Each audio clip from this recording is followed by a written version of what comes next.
എല്ലാവർക്കും അടുത്തൊരു കന്നഡ ക്ലാസ്സിലേക്ക് സ്വാഗതം.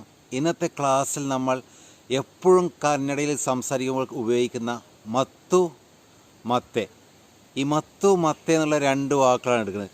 കൂടാതെ ഒരു വാക്കുകൂടി മാത്തു, ചിലപ്പോഴൊക്കെ ഒരുപോലെ തോന്നും. അതുകൊണ്ട് മാത്തു എന്നുള്ള വാക്കും ഇതിൻ്റെ കൂടെ തന്നെ പറയുന്നുണ്ട്. ആദ്യം മത്തു എന്നുള്ള വാക്കെടുക്കാം. മത്തു എന്നുള്ള വാക്ക് നമ്മുടെ ഇംഗ്ലീഷിലെ and, Kerala and Karnataka, Mammootty and Mohanlal, ഈ ആൻഡ് എന്നുള്ളതിന് തുല്യമായിട്ടുള്ള പ്രയോഗമാണ്. മമ്മൂട്ടി മോഹൻലാലും കേരളവും കർണാടകയും. നമ്മൾ മുമ്പത്തൊരു ക്ലാസ്സിൽ കേരളവും കർണാടകവും മമ്മൂട്ടിയും മോഹൻലാലും അയ്യപ്പനും കോശി എന്നൊക്കെ പറയണമെങ്കിൽ ഊ വെച്ചുള്ള പ്രയോഗം പഠിച്ചിരുന്നു. മോഹൻലാലും മമ്മൂട്ടിയും അയ്യപ്പനും കോശിയു എന്നൊക്കെ പറഞ്ഞാലും മോഹൻലാലും മമ്മൂട്ടിയും അയ്യപ്പനും കോശിയും എന്ന് തന്നെയാണ്. പക്ഷേ കന്നഡയിൽ ഈ ഊ വെച്ച് പറയുന്നതിനേക്കാൾ വളരെ ജനകീയമായ പ്രയോഗം മത്ത് വെച്ച് പറയുന്നത്. പ്രത്യേകിച്ച് രണ്ട് കാര്യങ്ങൾ, രണ്ട് നൗണുകൾ തമ്മിൽ ബന്ധിപ്പിക്കുമ്പോൾ എപ്പോഴും മത്തു ആണ് ഉപയോഗിക്കുക. കേരള മത്തു കർണാടക, മോഹൻലാൽ മത്ത് മമ്മൂട്ടി, അയ്യപ്പൻ മത്ത് കോശി. കന്നഡയിൽ പറയുമ്പോൾ അയ്യപ്പൻ എന്നല്ല പറയുക, മിക്കവാറും അയ്യപ്പ എന്നാണ് പറയുക. അയ്യപ്പ മത്ത് കോശി എന്നാണ് പറയുക.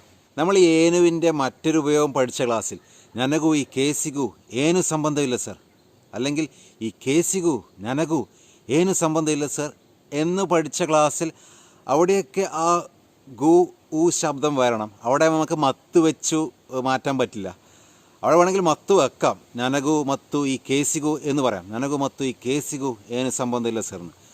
അവിടെ എനിക്കും പിന്നെ ഈ കേസിനും ഒരു ബന്ധമില്ല സർ എന്ന് വരും. ആ മത്തു അവിടെ വെക്കേണ്ട ആവശ്യമില്ല. എനിക്കും ആ കേസിനും ഒരു സംബന്ധമില്ല, ഒരു ബന്ധമില്ല എന്ന് പറഞ്ഞാൽ മതി. ഞാനും ഈ കേസും എന്നാണ് പറയണമെങ്കിൽ മത്തു അവിടെ വളരെ അനുയോജ്യമാണ്. ഞാനും മത്തു ഈ കേസു. നമ്മൾ ഈ മത്തുവിനെ മലയാളത്തിലേക്ക് ട്രാൻസ്ലേറ്റ് ചെയ്യാൻ നോക്കിയ അയ്യപ്പനും കോശിയും, ആ എന്നുള്ള എഫക്റ്റിനാണ് അവിടെ കിട്ടുന്നത്. കൂടാതെ നമ്മൾ ചിലപ്പോൾ ഇങ്ങനെയും പറയില്ലേ, അയ്യപ്പനും പിന്നെ കോശിയും, അല്ലെങ്കിൽ അയ്യപ്പൻ പിന്നെ കോശി. ഈ പിന്നെ എന്നുള്ള അർത്ഥവും കൂടെ മത്തുവിന് വരുന്നുണ്ട്. പിന്നെ എന്നുള്ള അർത്ഥം കൂടെ വരും. മത്ത് ഉപയോഗിച്ച് ഒരുപാട് നാമങ്ങളെ ഒരുമിച്ച് പറയുമ്പോൾ, കൂട്ടിച്ചേർത്ത് പറയുമ്പോൾ ഓർക്കേണ്ടത്, ഒന്നുകിൽ മത്തു ആദ്യം വരും അല്ലെങ്കിൽ അവസാനം വരും. ഉദാഹരണത്തിന് മമ്മൂട്ടി മത്തു ജയറാം സുരേഷ് ഗോപി മോഹൻലാൽ. മമ്മൂട്ടി മത്തു സുരേഷ് ഗോപി ജയറാം മോഹൻലാൽ. അപ്പോൾ ഇവിടെ മത്തു മമ്മൂട്ടി കഴിഞ്ഞ ഉടനെ വെച്ചു, മമ്മൂട്ടി മത്തു, പിന്നെ ബാക്കി എല്ലാവരുടെയും പേര് പറഞ്ഞു. ഇങ്ങനെ അല്ലാതെയും പറയാം, മമ്മൂട്ടി സുരേഷ് ഗോപി ജയറാം മത്ത് മോഹൻലാൽ. അതായത് മത്തു അവസാനം വെച്ചു. അപ്പോൾ ഒന്നെങ്കിൽ ആദ്യം മത്ത് വെക്കും അല്ലെങ്കിൽ അവസാനം വെക്കും. അടുത്ത വാക്ക് മത്തെ. ഈ മത്തെ എന്നുള്ളതിൻ്റെ അർത്ഥം പിന്നെ. നമ്മൾ തൊട്ട് മുമ്പ് പറഞ്ഞ മത്തു, മത്തുവിന് എന്ന ആൻഡ് എന്നുള്ള അർത്ഥവും വരുന്നുണ്ട്, പിന്നെ എന്നുള്ള അർത്ഥവും ചില സ്ഥലങ്ങളിൽ വരുന്നുണ്ട്. പക്ഷേ മത്തെ എന്നുള്ളതിന് പിന്നെ എന്ന അർത്ഥം മാത്രമേ ഉള്ളൂ. കൂടാതെ മത്തെ ഉപയോഗിക്കാൻ പറ്റിയ സ്ഥലങ്ങളിൽ മത്ത് ഉപയോഗിക്കാൻ പാടേയില്ല. ചില ഉദാഹരണം ഞാൻ പറയുമ്പോൾ നിങ്ങൾക്ക് മനസ്സിലാവും. നിങ്ങളുടെ സുഹൃത്ത് നിങ്ങളോട് എന്തോ ഒരു ഫംഗ്ഷൻ എന്തോ ആരൊക്കെ വരുന്നുണ്ട് ചോദിക്കുന്നു. യാറല്ല ബർത്താരെ, നീ യാറല്ല ബർത്താരെ, നിങ്ങൾ ആരൊക്കെ വരുന്നുണ്ട്? അപ്പോൾ നിങ്ങളോട് ചോദിച്ചാൽ നിങ്ങൾ പറയാണ്, ഞാൻ വരുന്നുണ്ട്, സുകേഷ് വരുന്നുണ്ട്, ജോൺ വരുന്നുണ്ട്. ഞാൻ മത്ത് സുകേഷ് ജോൺ, ഞാൻ മത്ത് സുകേഷ് ജോൺ, അല്ലെങ്കിൽ ഞാൻ സുകേഷ് മത്ത് ജോൺ. നിങ്ങൾക്ക് ഇവിടെ ഇങ്ങനെയല്ലാതെ ഞാനു സുകേഷു മത്ത് ജോൺ എന്നും പറയാം. നമ്മൾ മുമ്പത്തെ ക്ലാസ്സിൽ പറഞ്ഞതുപോലെ ഉപയോഗിച്ച് അവിടെ ബന്ധിപ്പിക്കാം. ഞാനു സുകേഷു മത്ത് ജോൺ എന്നും പറയാം. പക്ഷേ അതിൻ്റെ ആവശ്യമില്ല. നമ്മളോട് മലയാളത്തിൽ ചോദിച്ചാൽ ഞാനും സുകേഷും ജോണും എന്ന് പറയുന്നതിനേക്കാൾ നമ്മൾ ചിലപ്പോൾ പറയാം ഞാൻ സുകേഷ് പിന്നെ ജോൺ എന്നായിരിക്കും അല്ലേ. അപ്പോൾ ഞാൻ സുകേഷ് മത്ത് ജോൺ എന്ന് മറുപടി പറയുമ്പോൾ ചോദിച്ചാൽ ചോദിക്കുകയാണ്, പിന്നെ ആരൊക്കെ വരുന്നുണ്ട്, അത്രയേ ഉള്ളൂ, പിന്നെ ആരൊക്കെ വരുന്നുണ്ട്. ഇവിടെ പിന്നെ എന്നുള്ളതിന് തുല്യമായിട്ട് ഉപയോഗിക്കേണ്ടത് മത്തുമല്ല, മത്തയാണ്. ഓക്കെ, മത്ത ആര് ബർത്താരെ, മത്ത ആരു, വേറെ ആരാ. നമ്മൾ മലയാളത്തിൽ പിന്നെന്ത് പറ്റിയെന്ന് ചോദിക്കുമ്പോൾ അവിടെ ഒരു പിന്നെയുണ്ട്. അവിടെ നമ്മൾ മത്തു അല്ല ഉപയോഗിക്കുക, മത്തയാണ്. മത്തേനായിത്തു, മത്തേ ഏനു ആയിത്തു, മത്തേനായിത്തു, പിന്നെന്ത് പറ്റി. അപ്പോൾ ഇവിടെയൊക്കെ നിങ്ങൾക്ക് ശ്രദ്ധിച്ചാൽ മനസ്സിലാവും, മത്തയാരല്ല ബർത്താരെ, മത്തേനായിത്തു എന്നൊക്കെ ചോദിക്കുമ്പോൾ ഇതൊക്കെ ചോദ്യങ്ങളാണ്. അപ്പോൾ ഈ ചോദ്യത്തിലൊക്കെ എപ്പോഴും പിന്നെയെന്ന് ഉപയോഗിക്കുമ്പോൾ എപ്പോഴും മത്തയാണ് വരിക. അതുപോലെ ഒരു ചോദ്യം തന്നെയാണെന്നില്ല, ഒരു സെൻറ്റൻസിൽ ചിലപ്പോൾ ഒരു ചോദ്യഭാവമുണ്ട്, അവിടെ ചിലപ്പോൾ പിന്നെയെന്നുണ്ടെങ്കിൽ മത്തയാണ് വരിക. അപ്പോൾ എപ്പോഴും ചോദ്യം എന്നുള്ള തരത്തിൽ ഓർമ്മിക്കരുത്. ഒരു സെൻറ്റൻസ് ഉപയോഗിക്കുമ്പോൾ ശ്രദ്ധിക്കേണ്ടത് അവിടെ ഇംഗ്ലീഷിലെ ആൻഡ് അല്ലെങ്കിൽ എന്ന് ഉപയോഗിക്കാൻ പറ്റുമോ, കേരള മത്തു കർണാടക എന്നൊക്കെ പറയുന്ന പോലെ ആ ഒരു ഇഫക്റ്റിൽ ഉപയോഗിക്കാൻ പറ്റുമോ എന്ന് ചിന്തിക്കണം. അങ്ങനെ പറ്റുന്നുണ്ടെങ്കിൽ അവിടെ മത്തുവാണ് ഉപയോഗിക്കേണ്ടത്. അങ്ങനെ പറ്റുന്നില്ല, പിന്നെ എന്നുള്ള അർത്ഥം മാത്രമേ വരുന്നുള്ളൂ എങ്കിൽ മത്തയാണ് ഉപയോഗിക്കേണ്ടത്. നമ്മൾ പിന്നെന്താ വിശേഷം, പിന്നെന്താ വിശേഷം എന്ന് ചോദിക്കുമ്പോൾ മത്തേന് വിശേഷ, മത്തേ ഏന് വിശേഷ, മത്തേന് വിശേഷ. പിന്നെന്താ ചെയ്യേണ്ടത്, പിന്നെ എന്ത് ചെയ്യും, പിന്നെന്താ ചെയ്യേണ്ടതെന്ന് ചോദിക്കുമ്പോൾ മത്തേനു മാടಬೇಕು, മത്തേ ഏനു മാടಬೇಕು. അതാണ് മത്തേനു മാടಬೇಕು. നിങ്ങൾക്ക് എന്താണ് ചെയ്യേണ്ടത്, ആ വേണ്ടത് എന്നുള്ളതിലെ ഉണ്ടത് വരാതെ എന്ത് ചെയ്യും, എന്താ ചെയ്യുക എന്നാണെങ്കിൽ മത്തേനു മാടുവതു അല്ലെങ്കിൽ മത്തേനു മാടോതു എന്നായി. ಆ ದಿನ ಮತ್ತೇನು ಮಾಡುವುದಂತ ಗೊತ್ತಿರಲಿಲ್ಲ ನನಗೆ. ആ ദിന, ആ ദിവസം. ആ ദിന എന്ന് പറഞ്ഞാൽ ആ ദിവസമാണ്.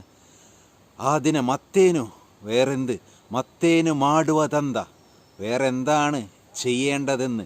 അന്ത ഇപ്പോൾ ഓർമ്മിക്കുക, മാടുവതെന്ത ചെയ്യേണ്ടതെന്ന്, ചെയ്യേണ്ടത് എന്താണെന്ന്. മാടുവതെന്ത ಗೊತ್ತಿರಲಿಲ್ಲ അറിയില്ലായിരുന്നു എനിക്ക്. ആ ദിന മത്തേനു മാടുവതെന്ത ಗೊತ್ತಿರಲಿಲ್ಲ ನನಗೆ. ಗೊತ್ತಿರಲಿല്ല എന്ന് പറഞ്ഞാൽ അറിയില്ലായിരുന്നു എന്നാണ്, പാസ്റ്റ് ടെൻസ് ആണ്.